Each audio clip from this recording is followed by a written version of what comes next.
What's up, ladies and gentlemen? Yeah, I know me for the rapping thing, all that. Yeah, I'm not gonna get into that. But this is my show, King TV, where I will be talking about everything from sports, wrestling, everything. But I'm gonna start with, I guess, celebrity news, stuff like that. I'm gonna start with the finals from last night. Man, that was a nice game to the end. Phil LeBron got faked out and looked like a little baby again. And I'm not trying to offend any LeBron James fans. I'm not trying to like a LeBron hater. Do I like LeBron? Yes. I love LeBron. I love LeBron. Like, I do. I'm not gonna say I don't, cause I do. I like the guy. Favorite player. One of my favorite players is Dwayne Wade and Ray Allen. Two guys that are on that team. Didn't really care for. I like LeBron. Wasn't like a huge LeBron fan and all of that. I really never was. Like I really never was a big, huge LeBron fan. I'm not even gonna lie about that. It's just the fact that the guy is the best player in the league. I'm not dumb enough to not admit that. I know it. He is the best man. He's the best player in the league. Like, it's no biggie to say that. Some guys don't want to say he's the best player in the league. Tony Parker to me is not the best point guard in the league. To me, that still reigns to Chris Paul. That's just me. But my problem with the game is that Chris Bosh, come on, dog. In Toronto, you are one of the best. You one of the top three in power forwards in the game. To me, Bosh is not even a center. He's not. He is a power forward. When he was in Toronto, did he play some center? Yes. But the guy's prime position is power forward. That's what he does. Because he's quicker than a lot of power forwards these days. They got him in center because he's quicker than a lot of centers. He's quicker than Tim. Quicker than Tim Duncan, whoever they have at the center at this time for San Antonio. Like, it's just the fact that he needs to do what he's good at doing. Facing up from that 15 to 18 foot range or whatever, between 10 and 18 feet. I want to stop and say 16. Spot up, shoot the J. That's what you do best. It is what you do. Like, can't nobody take that away from him. The guy is one of the best shooters from that range at his position, of course. Because if you leave him open from there, it's a wrap. D Wade didn't play all that great of a game. He had a wonderful first half. Second half, pretty much non-existent. In the fourth quarter, when they needed him, he didn't step up. He took two shots, missed them both, no free throws. Like, and for the Spurs, Manu didn't really step up that much, which means if either one of those two would have stepped up, they could have closed the gap. Because Tim shot less than 50%. He was 8 for 19, 20 points, 14 boards, and 4 assists. And the best player for the Heat, of course, LeBron. Which leads me to my next point. LeBron James, the best player in the league, takes 16 shots. Chris Bosh, 16 shots. Dwayne Wade, 15 shots. Problem. They're gonna be like, oh, they spread the ball around. They gave them equal share touches like they asked for. Problem is this: Bosh shot more shots in the fourth quarter than LeBron James, the best player in the league. That is a problem. I don't care who is guarding him if Bosh is open or not. LeBron's gonna have to reform and go back to his Cleveland days. Period. Point blank. If he doesn't get help. Spoelstra did a great coaching decision, like, was that second half, like near the end of the second half, before the second half or whatever. I forgot the point of the game, where he had Ray Allen and Mike Miller on the floor at the same time. Great strategy, great move, great. I was proud of it. Thing is, Eric Spoelstra is not going to outcoach Greg Popovich. Every major coach in the history of coaching in the NBA has been outcoached by Greg Popovich. Not a bad thing to say. To keep up with him coaching wise is a great accomplishment. Great. But to beat him is a totally different scenario. Now, what he has to do, get LeBron in the paint. Post up Kawhi Leonard. Kawhi Leonard can now hold him in the post, nor can he stop him from getting to the basket. Maybe a little bit because not front. Kawhi Leonard is 6'7", has a wingspan of a guy 7'3". So, I can't really say he can stop him getting the basket. He's long. He can hold him up from getting to the basket. But to say like post-wise, Kawhi Leonard is a skinny guy. Come on. Let's call it how it is. The guy's skinny. He cannot do it. Period. You get LeBron to post that man up to the basket, face up, shoot a jump shot, shoot a layup, get fouled, goes to the free throw line. Do what you're good at doing. Getting to the line. And hit them when you get there. Don't go 1 out of 2, all that. You may be able to miss 1 or 2 in the game. You miss more than that, you guys may not win. Because let's not get ahead of ourselves. This is the finals. The NBA Finals. Wade and Bosh have to step up in a major way for them to take this series. Because myself, I have the Spurs winning the 7 games. I'm not going to say 6 because I give the Heat credit where credit is due. They are one of the best teams in the league, if not the best team in the league. I won't say they're the best team in the league because they have flaws that need to be answered. One of the most well-rounded teams that I see these days are, of course, the Spurs. And to me, the Grizzlies. And how the Spurs embarrassed the Grizzlies in that series, I'm not going to get into because that's a little too late to get into that topic. It wasn't just embarrassing to me. I didn't think the Spurs. I thought the Spurs were going to win the series. I just didn't think they were going to sweep them like that. Embarrassment to watch. Just saying, because I'm a Mike Conley guy. I like Mike Conley. I think he's going to be one of the best point guards in the league. Just right now, that's Chris Paul. Tony Parker is a very close second. Then down the list. But it's just the fact that these guys did all of this. It was just kind of, not really good for the Heat in retrospective. And that last shot to ice off the game by Tony Parker when he faked out LeBron, kind of nasty. It was nasty because Tony only shot 50% from the field, only had 21 points and then a couple assists. Like, well, not a couple, 6, not just a couple. 21-6. Danny Green gave him 12. Like, that's what's up. Like, Manu gave him 13 off the bench, but that is who needs to step up in this series for the Spurs to take this over the top. Kawhi Leonard and Manu have to shoot better. Danny Green, 3-point guy. All he shot with threes. 4 for 9 from 3-point line. That's all he's gonna do is shoot threes. That's his thing. But Manu, Kawhi had 10 rebounds, 10 points off of 3 and 9 shooting. No threes and hit 4 free throws. Okay, that's good. Most of your points came from the free throw line, dog. That's a good thing. You don't want to stop that. But the fact of the matter is, you need to hit buckets. They're going to need you to defend LeBron and score. They're going to need help. Period. They're going to need help defensively. That's all I can say.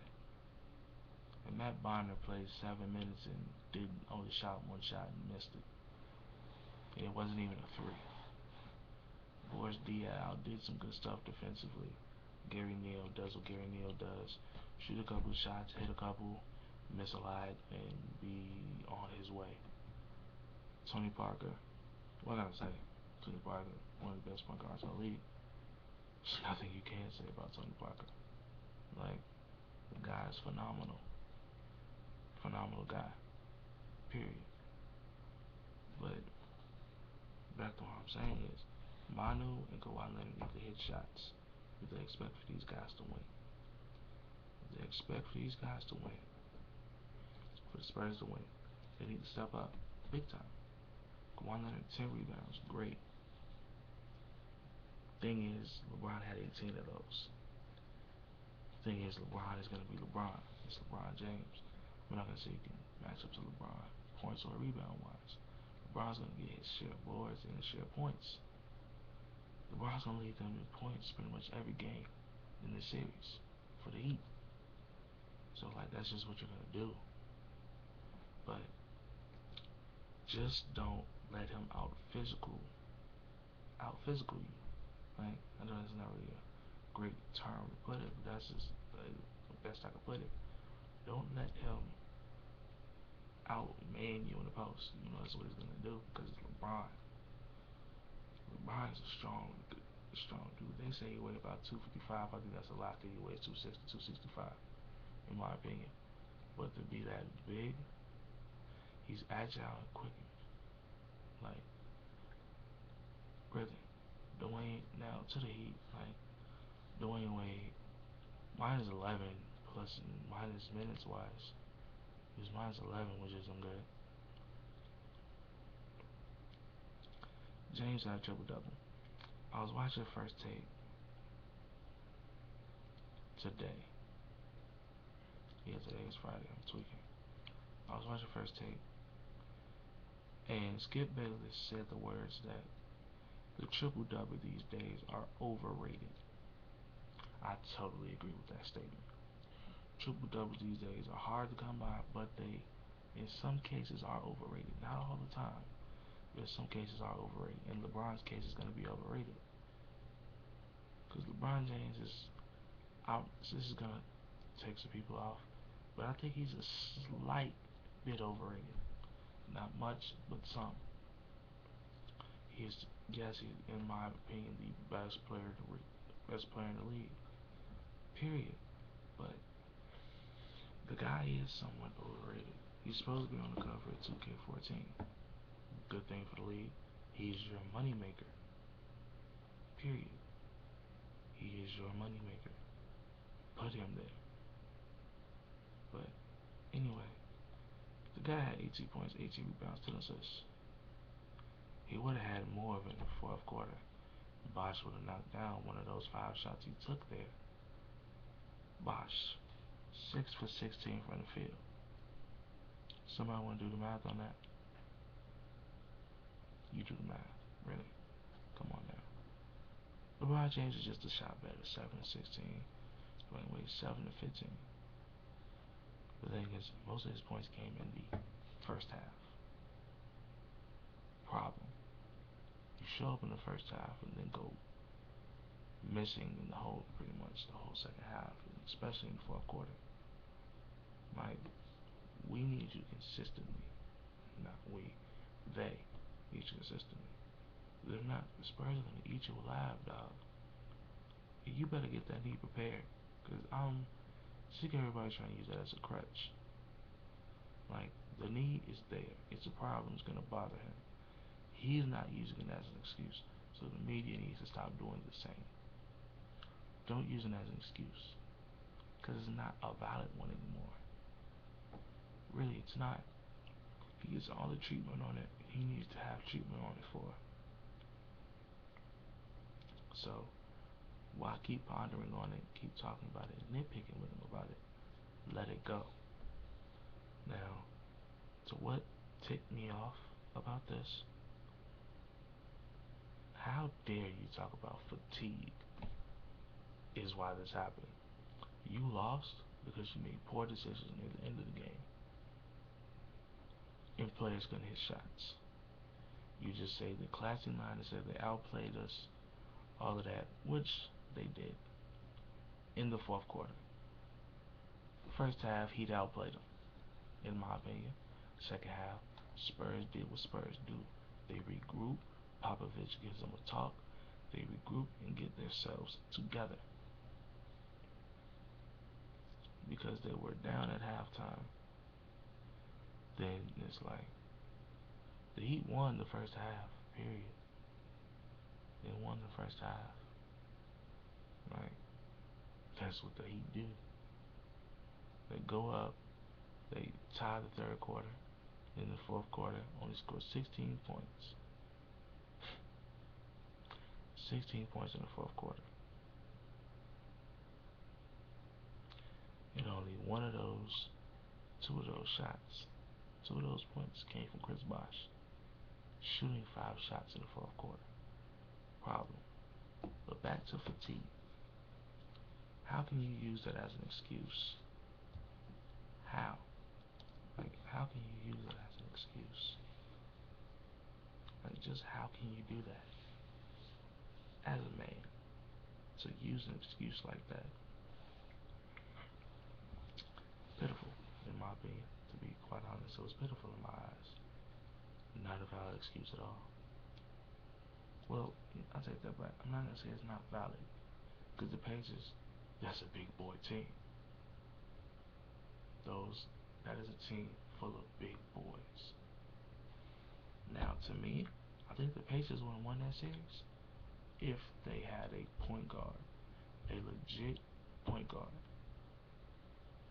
George Hill is just like how he was when he was with the Spurs, a bench player, a role player. That's what I think of George Hill. Gary Neal, George Hill. That's how I felt of him. Same thing with Gary Neal, but that's not what I'm talking about. George Hill is the same way. Gary Neal just shoots a little better. In some way. But this is kind of sad. Looking at the total stats and everything for the games, like, it was sad. Altogether, this was pitiful to me. Just bad. Because, like, how do you let Chris Bosh shoot threes the whole fourth quarter and expect to win a game like that? Bosh went 0 for 4 at the 3-point line, shooting, was it 3 threes?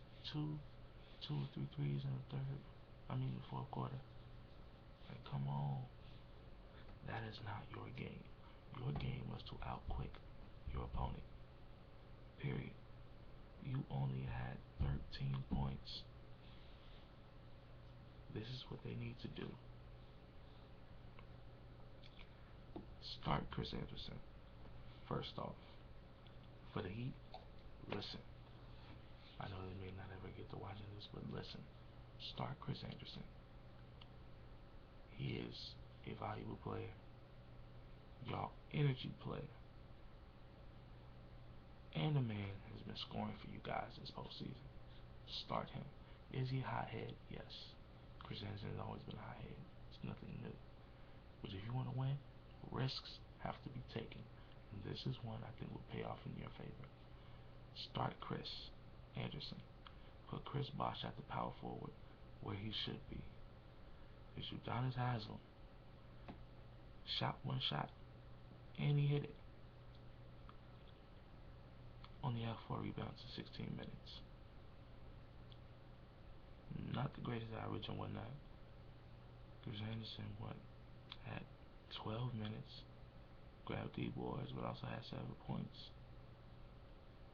So, what needs to happen for this team is this. Start Chris Anderson. Put Bosh at the power forward, where he should be. Make Tim Duncan guard him. Spread the floor, make Duncan have to guard him and come out of the hole, which will make a whole lot of space for LeBron. So Tim comes down, LeBron, bounce pass, like he was doing all yesterday, like he's doing all the time in that game in the fourth quarter. Bounce pass to Bosh, but this time it'll be a mid-range jumper in the corner where he likes it. Swish. Points and assists for LeBron. LeBron loves giving his teammates the basketball. Will do it in the right way, in the right format, and you will win. But moving on to a new topic. Anybody heard of this 2-year-old named Titus? All I know is the 2-year-old name is Titus. He went against Shaq in a free throw competition, and God, Shaq, you are my favorite player of all time, but Jesus, why? Why, Jesus? Why? Shaq, why? Why would you do this to me? You know I love you. Why would you do this to me? Shaq is my favorite player in the league of all time, to be honest. I just love the guy. He's a character. One to me in the top 3 centers of all time. People may disagree, especially those in the Will era, the Kareem era, the Bill Russell era, all of that. Of course, they would disagree. But Trick Shot Titus beat Shaq in a free throw competition. The kid, a YouTube sensation, doing all these tricks and all this, hit trick shots. He even hit a ball on the ceiling, knocked it down with one ball, and hit the other ball in the hoop to score. The guy is good. The little kid is good. Titus Ashby is the name of the 2-year-old kid who beat Shaq in the free throw competition 8-0. They did the free throw. They did the basket according to height. They had Shaq shoot a little bit farther than a normal free throw. Had him shoot 18 feet. I think a normal free throw is about, 14 to 15 feet? Maybe. I may be wrong. Most likely I am. But they had Titus shoot from 6 feet away. I never knew Titus to miss. I've seen him only hit. He hit like his first 2 shots. Missed like maybe a good 4 in a row. Hit one that bounced on the back of the iron, went in. And then got his groove going and hit a good 5 more. A good 6 more in a row to beat Shaq. 8-0. Shaq hit nothing. And then tried to blame near the end. He's like, come on, Jimmy. This happened with Jimmy Kimmel. Come on, Jimmy, you gotta give me a better pass. But no. Shaq, you just can't shoot. He shot 52% from the free throw line as a player.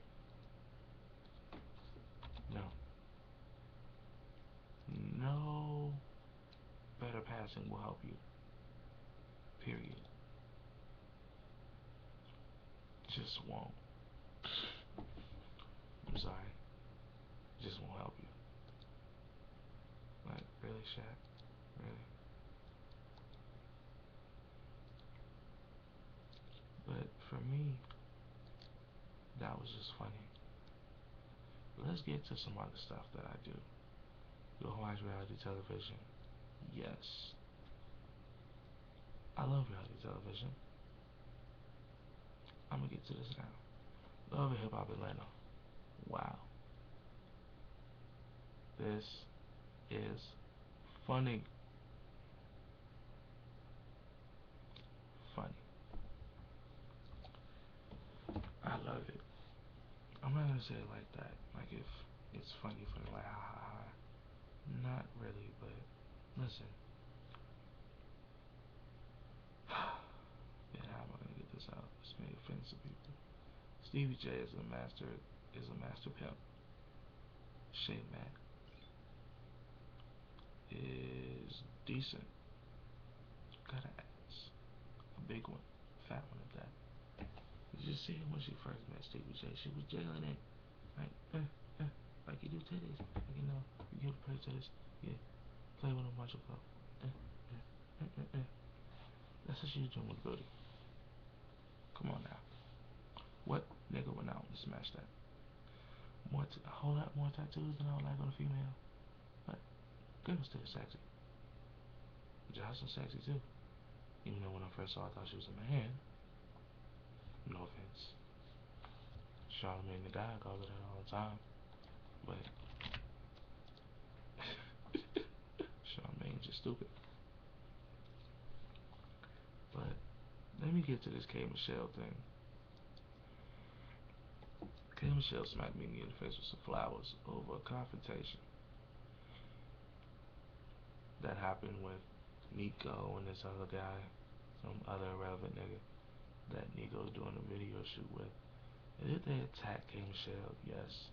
But she did tell the guy, not now. This is not the place, nor the time. She did say that. I gotta give it to her. She didn't want to do a thing. Because she knew it was Mimi's event. And she tried not to do a thing. But Mimi like, if you challenge some person's sexuality, of course they're gonna come at you. The thing is, if you're gonna be like a rapper, which I want to be, of course, I love to sing and do music, write my own songs, all that. You have to be professional. That was not professional. What you started, letting somebody jumping in, then you two attacking this girl. And then she just came in and was like, y'all just can't be attacking her like that.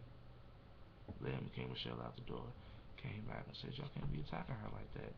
Her and Nico got into it, had some words. Here come me out of nowhere. If y'all ain't got some business to do here, get out. Like, when you become such a badass? When did you grow some balls? Please let me know. Because I've never seen those balls before. She's taking A's kindness as a weakness. I think she will get in me. No pun intended. Like, for real. She would fret out, in my opinion, wax that girl. Because with Jocelyn, Mimi will talk all the stuff she won't. Call her a prostitute, a stripper, all this and that. But she's not gonna get in her face and try to fight her. Get on her face and be like, be that, da. She ain't gonna do that, because she ain't stupid. Jocelyn is a hothead. She will crack her in an instant. Mimi gonna be asleep. And I'm gonna laugh like it's no tomorrow. If that happens. But the thing that made me mad about this past episode, this past Monday night, Kirk, Rashida, Jesus. Rashida was way too sexy to have a husband like Kirk. First off, I thought y'all should stop being business partners last season. Clearly wasn't working. But y'all love each other, want to make every party, every realm of y'all relationship work. Great, support that. But when you talking about putting money and this and that before your personal life, your wife is a problem with me. Like, period. That's a problem. Like, how are you gonna put that above, put the music business and money above your wife and your soon-to-be child? And I love how Rashida didn't do what Jocelyn is, just get an abortion, but Jocelyn is an uprising in her career. I understand her decision. It ain't like Rashida like some 25-year-old hot thing. She not. She's still sexy as all get out, but she's not young. And she wants to be a mother. She's explained that and put that out there. I don't blame her for being upset. Like, any normal woman at her age, or some women even younger than that, around Jocelyn's age, would be upset at that. Period. Like, how can you do that? Say, like, having babies is not the best thing right now. Having a baby not in my plans. I think you need to get an A-B. Like, really? Stop using Stevie J lines and get your own. Like, really, Kurt? How about you stop being what K. Michelle said you were and grow some balls? Because it kind of seems like you're missing something. You need a pair? Go see. Go find some, do something. Get a basketball and attach them to you. Because we all know you got one of those. Attach it to your penis and say, look, baby, I got balls now. Like, really, grow some of those. Because you need them. Like, it's ridiculous. Ridiculous. And I know I'm late on this topic, but it's my first show. I have to talk about this. Because I do deal with reality TV. And my favorite celebrities and all that other stuff. Ray J. Oh, Jesus Christ. Ray J. Ray J. You are one of my favorite players, bro. All of that. Jesus, you know how to make a nigga not want to be cool with you. Man, I love Kanye West, I love Jay, all that. I love Lil Wayne, T.I., all those things. Do I like Kim Kardashian like that? No. When Beyonce told Kanye not to date her, I was like, there you go, B, please talk some sense to this nigga. I was like, I see Hove ain't doing it, or what Hove is saying ain't working. So, you being the queen bee, talk some sense to this nigga. Even though I don't even listen to Beyonce like that. I don't. But, he made a song called I Hit Her First. Had a head going north, a booty goes south, but now baby girl wanna head to the west. Those are not the verbatim lines, but, you know, like, nigga, you get on the radio and talk about this song ain't about her, it's about you. What, you talking about a nigga hit you first? Come on. It's been about life experiences. Okay. Be a man, cause we all know you got balls, nigga. If you seen sex tape, he got balls. Anyway, I'm glad I haven't seen it. Anyway, but you made a song called I Hit It First and expected for there not to be problems. You put it out that your sister didn't like the song. I imagine she wouldn't. She's openly put it out there that she would like to be cool with Kim. That she misses their friendship. All that, even though that was the last interview she did with Wendy Williams. I kind of feel like those feelings may still be the same today. Maybe, maybe not. But if that is the case, you just totally flat up. Period. Point blank. Dude. 2003 to what? I don't even think he got dated a full year. Maybe so. It's just the fact that I'm getting this wrong because nobody cares. How long y'all dated? Are you the reason she kind of got known and everything? Yes. Okay. Everybody knows that. You just made the song so nobody will forget. You kind of made the song to be relevant again. Because you haven't been relevant for what? It's 2013. Last time I heard from you was like, what? 2 years ago? Tie Me Down with the New Boys, who totally disappeared off the face of the earth.